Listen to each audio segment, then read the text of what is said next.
Hello hi viewers. ఈరోజు మనకి కోకాపేట్ నుంచి అయితే ఒక కస్టమర్ కాల్ చేశారు సెప్టిక్ ట్యాంక్ క్లీనింగ్ కోసం అని చెప్పేసి. సో ప్రజెంట్ మనం ఇప్పుడు శంషాబాద్లో అయితే ఉన్నాము. సో మనకి కస్టమర్ అయితే లొకేషన్ పెట్టారు. Shamshabad to Kokapet 23 kilometres 37 minutes అయితే చూపిస్తుంది. సో మనం శంషాబాద్ నుంచి అవుటర్స్ ఎక్కేస్తే సీదా ఇక్కడ మనకి నార్సింగ్లో అయితే దిగిపోతాము. ఎందుకంటే అవుటర్స్కి వస్తే మనకి కొంచెం టైం అనేది గిట్ట సేవ్ అవుతుంది. సో ఇక్కడ మనకి నార్సింగ్ టోల్గేట్ దగ్గరకు వచ్చేసి దిగేసి ఇక్కడ నుంచి సర్వీస్ రోడ్ నుంచి మనం అయితే కోకాపేట్కి వెళ్ళిపోతాం.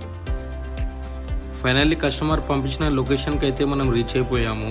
ఇది కోకాపేట్ టోల్గేట్ దగ్గర జేఆర్ బిల్డింగ్ పక్కన ది ట్రీలైట్ అని చెప్పేసి ఒక న్యూ ప్రాజెక్ట్ అండి.